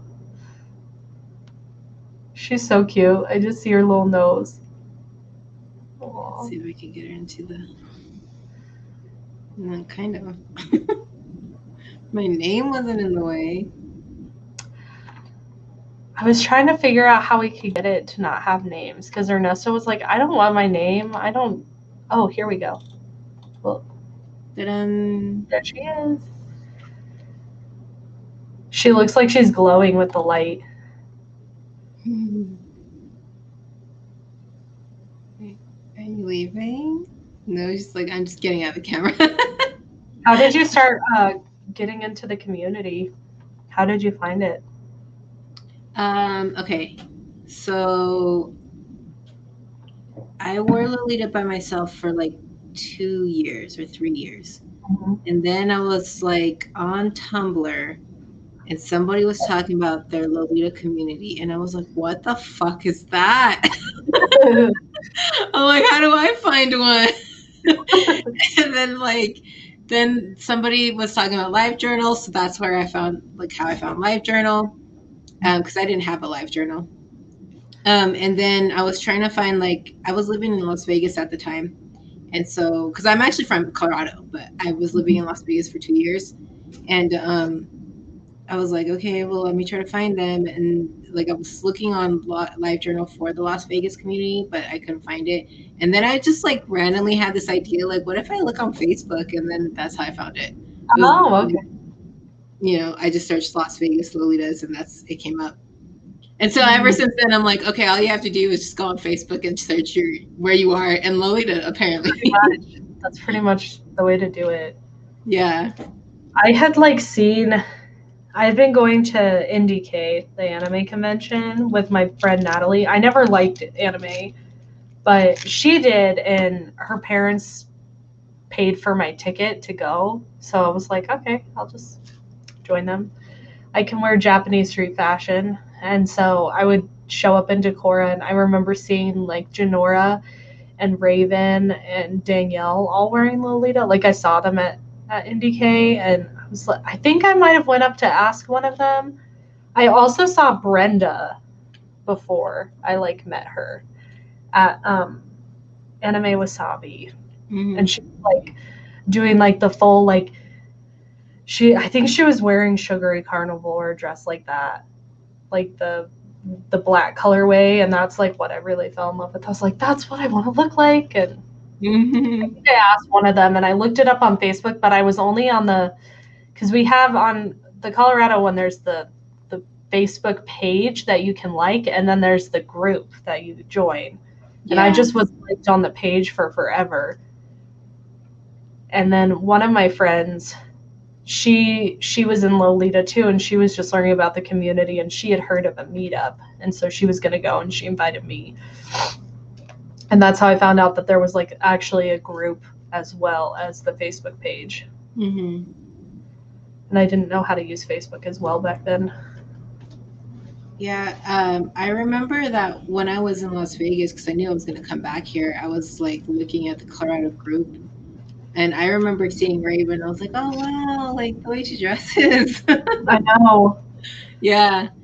And I remember that when I first tried to join the Colorado group, it was denied. I tried to join it once from Las Vegas, and it was denied. I was like, okay, well, I don't live there right now anyways, it doesn't matter. And then when I came back here, I tried to join it, and it was denied again. And I was like, what the fuck? I live here now. And then I think I messaged someone. It might have been Raven. I don't remember. But I was like, I keep trying to join, but you guys keep denying it. But I live in Colorado, and I've been wearing Lolita for a long time. Like, you should accept me. And then she's like, oh, it's probably because it says that you don't live in Colorado. And I'm like, okay, that's irrelevant. And I know that was irrelevant because there was this girl that I knew from Las Vegas. Well, she's not from Las Vegas. She's from Arizona, but she went to a Las Vegas meet because we would have a lot of tourists, you know? Yeah. And I know for a fact that girl does not live in Colorado, so I don't know why you guys have her on the group and not me. You're like, let me in, that meme. I know that meme. I don't even really remember, like, if I had to say anything, but I just joined. And then my first meetup was such a disaster. My first meetup where I was dressed up, because I went to one that was at Gimme Gimme Pillow Toast, and my mom, dad, and sister were all with me because they were like, we want to see who these people are and that kind of thing. And it was a little embarrassing, and I wasn't really dressed up. But then I finally went by myself, and it was to a high tea place, and I like brought like $15. Oh man. Because I told my parents like, oh, we're getting tea, and they're like, oh, there's no way that's that expensive. So they just gave me like $15, and that was like definitely not enough. Yeah.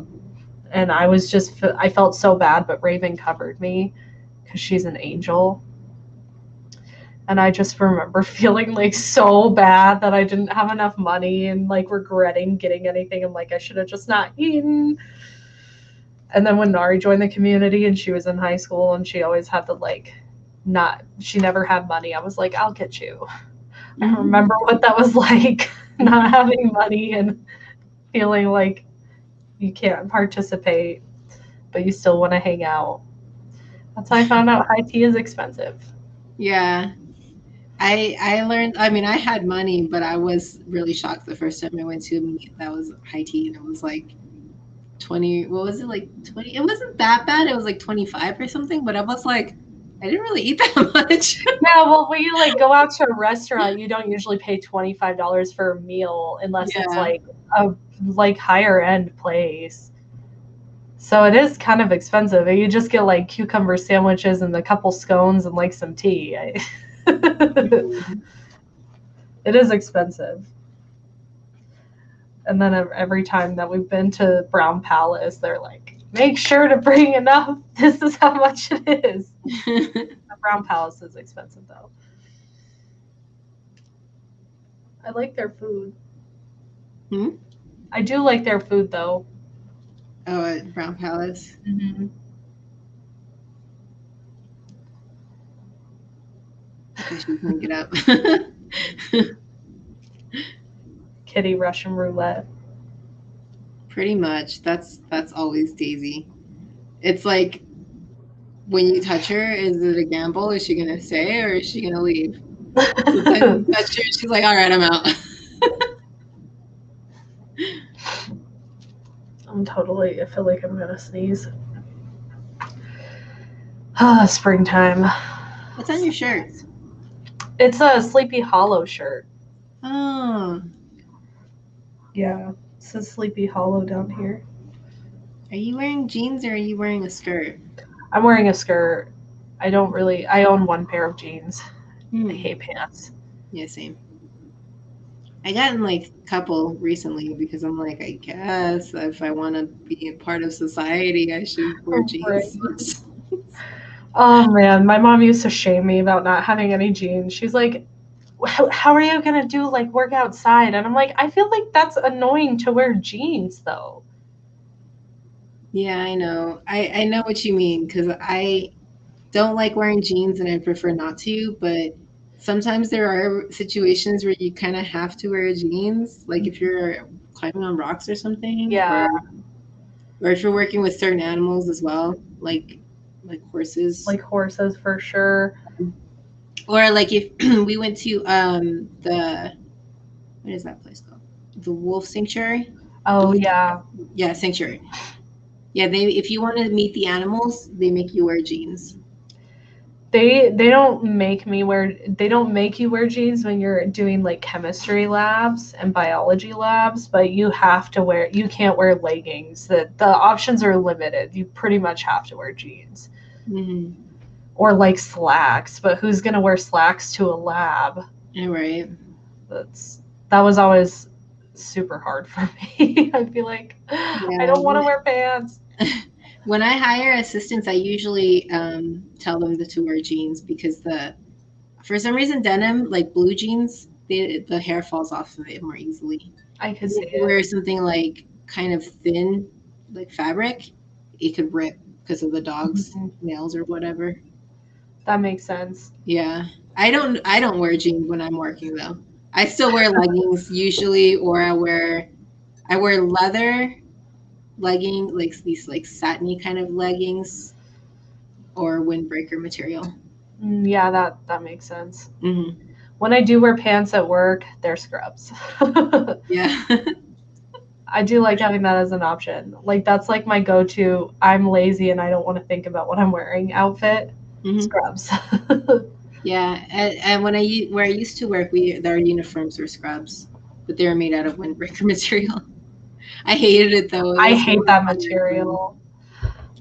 It's really like the scrubs are really unflattering for me because it's just like a box, but I'm very curvy, so if you're not accentuating my waist, I look like a little balloon. I feel that. I feel like basic scrubs. That's why I always go out of my way to get like ones made for women that are a little bit more fitted. Yeah, like tailored. Yeah, because ones that are just like the like unisex scrubs are really just made for male bodies. Because if I get like, usually in scrubs I would wear like a small, But if I get like a unisex small like shirt, my boobs are not going to fit in it. And my hips are probably not either, but it'll fit on like my shoulders and my sleeves. So I would have to do like a women's small because that's actually going to like account for the fact that I have figure. Oh man, I hated wearing scrubs. When I was in phlebotomy school, the first few days they had like ordered us all like specific scrubs, but they were having issues. They like would not come. And they were all embroidered too, and they were like super nice, but I think it was like halfway through. It was only a 6-week program, so it was super short. And I think we only got our scrubs at like week 4. So we were using like these like you didn't even wear them. Yeah, we're using like in hospitals they have like scrub vending machines where you could just like choose a size and it just gives you some plain like green ones. But they're like the unisex kind, and then oh my god, those never fit. And I'm also short, so they're like super long, dragging on the floor. I was so annoyed because I was like, they told us they would be providing us with custom embroidered scrubs, and we didn't even get them until it was pretty much done. That sucks. And like I hated the green ones. The ones they ordered for us was like a red top with black pants. I thought that looked nicer. Versus green is my least favorite color. I like green, but like the sea foam like scrubs green, I don't. I only like emerald green. My least favorite color is brown, and then it's green. So yeah. Sometimes I'm okay with like, if it's more like teal, I'm okay with that. Or yeah, that's pretty much it. I don't like brown either. It's just brown so blah. Whenever I'm like making fun of someone that's boring, I always say brown is their favorite color.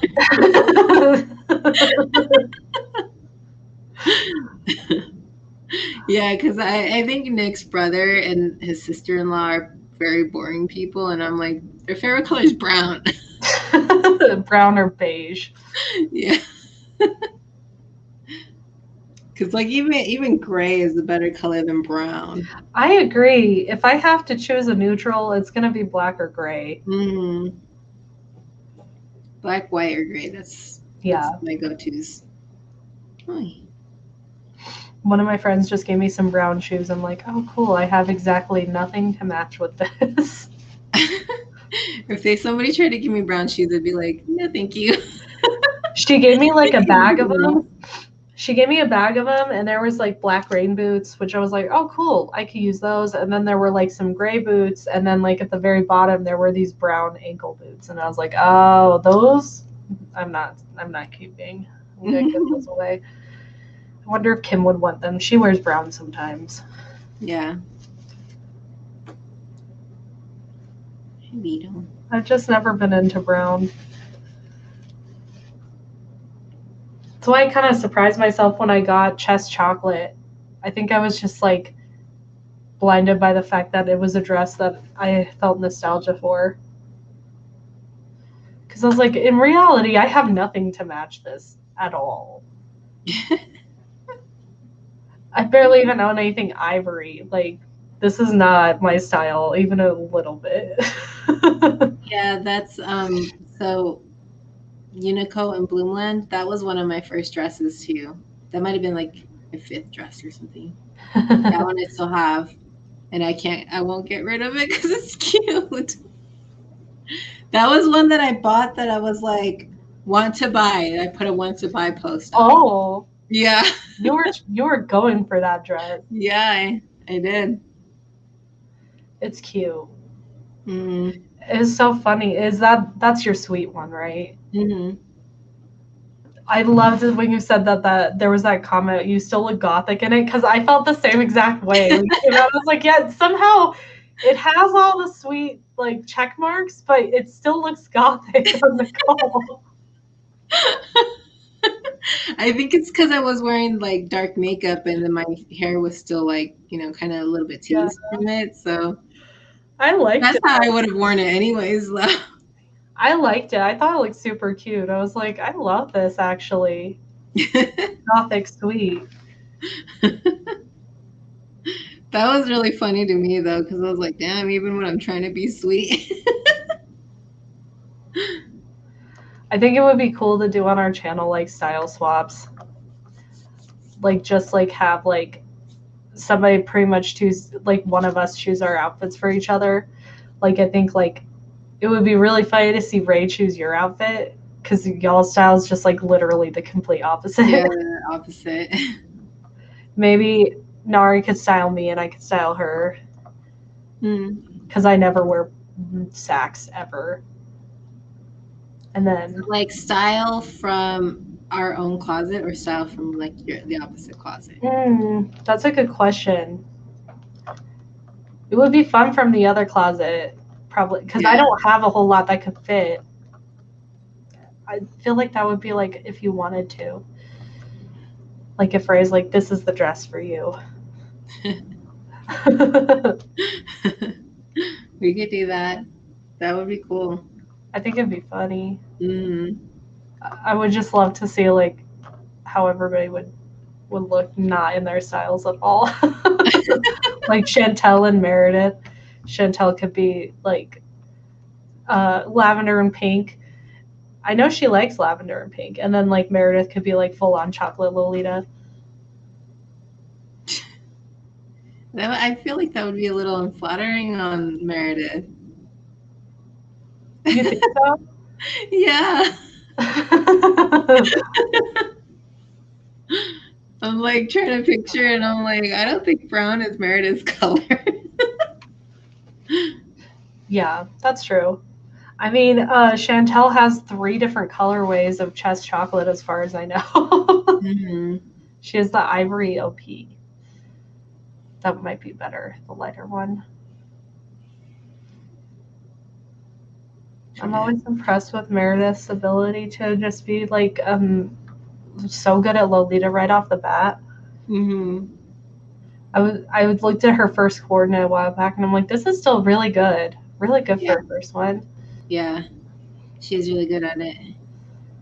And like especially because since she's new, she's like so limited on what she is able to chord. She's still able to do really unique things every time. Yeah. That's really awesome. I'm like, yes, you're perfect for this. I was trying to get her into Lolita for so long.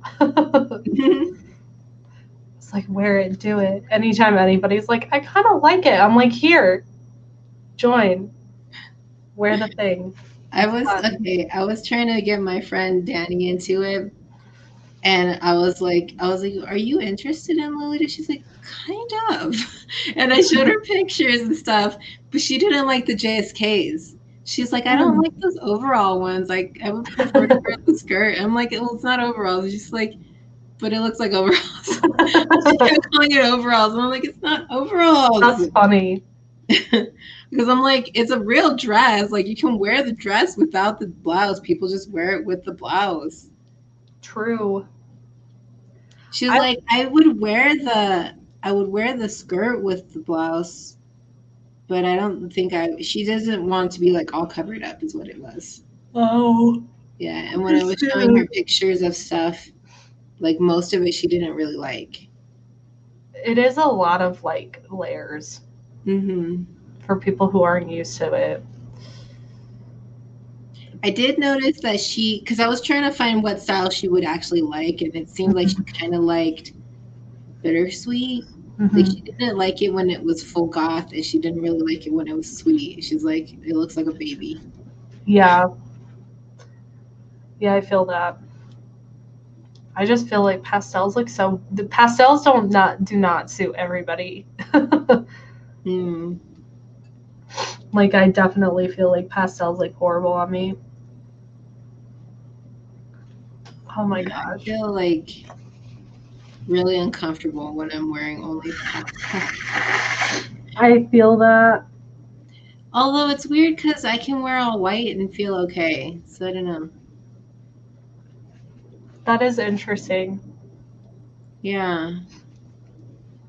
I just always felt like I looked like especially red and like just like washed out when I wear all pastel. I look back at some of those pictures, I was like, oh my God, what was I thinking? I know what you're talking about. Now that you say that, because I'm thinking of this picture I saw where you're wearing a pink dress. And I'm like, she kind of looks like sunburned or something. Yeah, it makes me look real, like my skin especially, and like my hair, it just does not suit me. I look better in like more royal tones. I agree.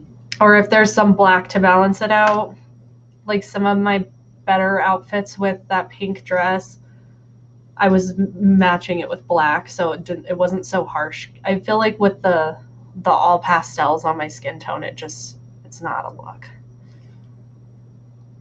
Or the times where I felt like I looked good when I was dressed all pastel, I would have like a dark wig on. Just to kind of balance it. No, when I like wear that stuff, I don't think it looks bad on me. It just makes me feel uncomfortable, especially because I'm like older than a lot of like you guys. I'm, so it makes me feel like I'm like trying to be a baby. I get that sense too. It feels like a little too juvenile.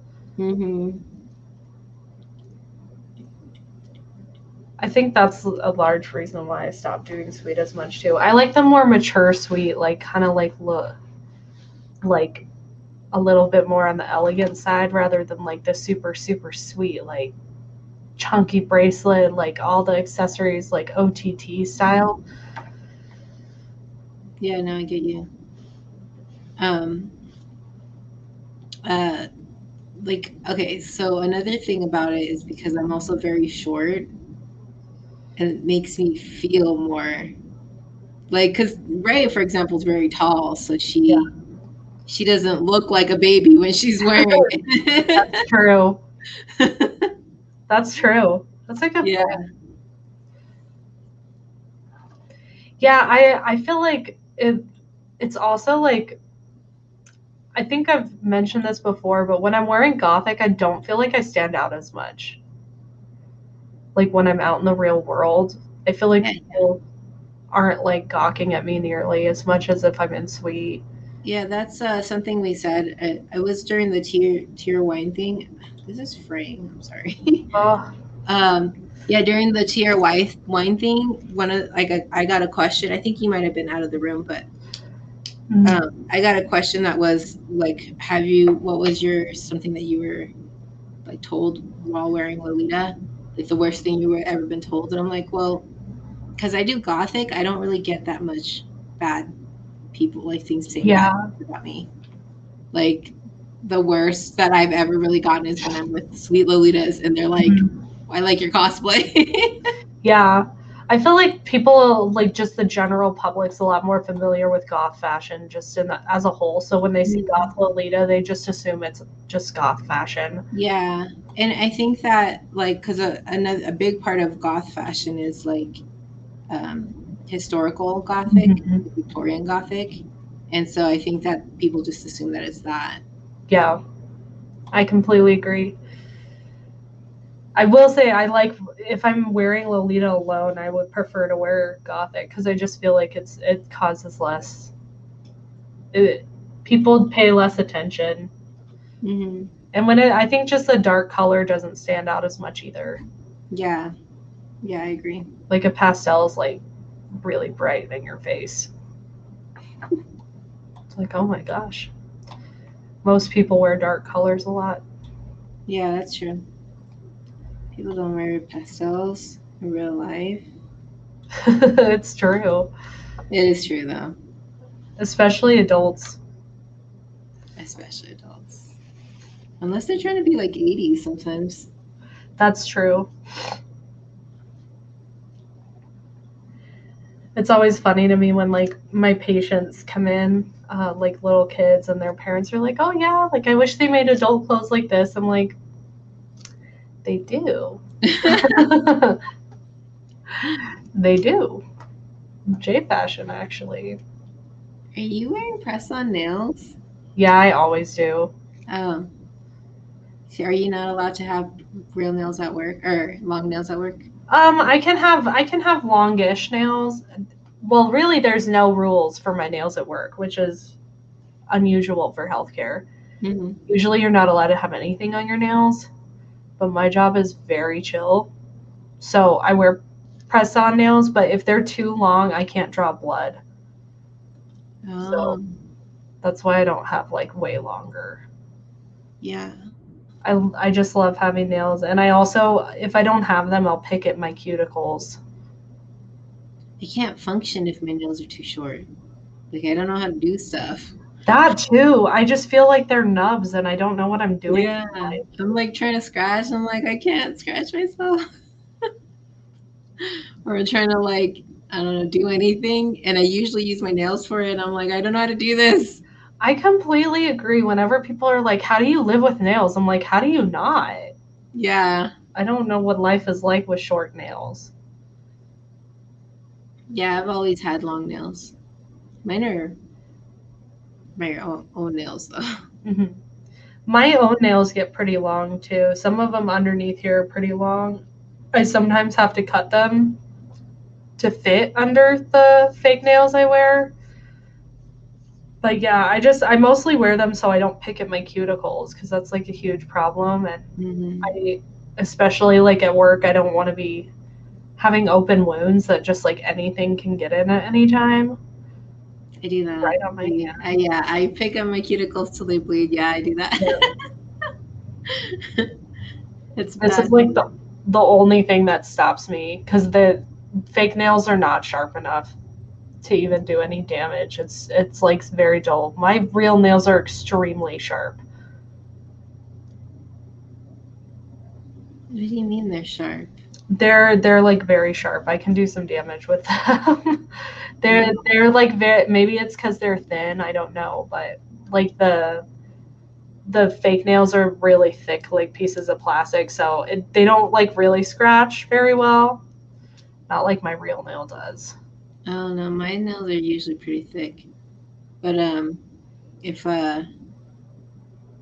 they get too long, then they start to break, and so I don't keep them much longer than this. Yeah. Especially when I'm working and stuff. Oh man, like if I'm working and like sometimes I'll like touch the blade, the clipper blade with my fingers and they'll like cut it. So like no. yeah, that's very common. If my nails are too long, it'll start like they'll get jagged and stuff. Oh man. Yeah, that's another reason. I just like if I do have my real nails, I like to cover them with a lot of nail polish because mine they get really dry and they'll break and crack, and like a jagged nail is just not what I want. I hate like the rough edge, and then it like gets caught on everything all the time.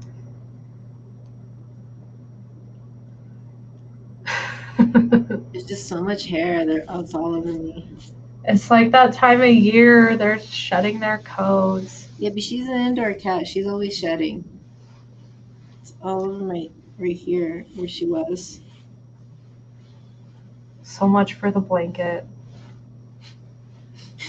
You tried. Basically. You got what? 2 minutes left. 1 minute and a half. Woohoo. Woohoo. I'm hungry, that's why. I always like try to eat before streaming, but every single time near the end of the stream, I'm like ravenously hungry. I don't know what it is. Maybe my brain's just like, oh, you stream? Time to eat after. Body clock. Yep. Well, I guess it is like around the time that I would eat when I get home from work. So 5 o'clock. Okay, yeah, that makes sense. Yeah. Yeah, that's usually like when I'm home and cooking food. I want to make noodles, but I threw up noodles the other day, so I don't know if I'm going to be able to do that. Yeah, it was not fun. I always figure out how little I actually chew in situations like that. It was not fun. All right, I guess we could probably end it now then if you're when we leave. Yes, I'm gonna go get some food. Thank you, everybody, for who's been watching. Yeah, the 3 people, 4 people sometimes. Yeah. That's fine. We were just talking nonsense, really. Nonsense and cats. Years. All right, I'm gonna end it now. Bye. Bye.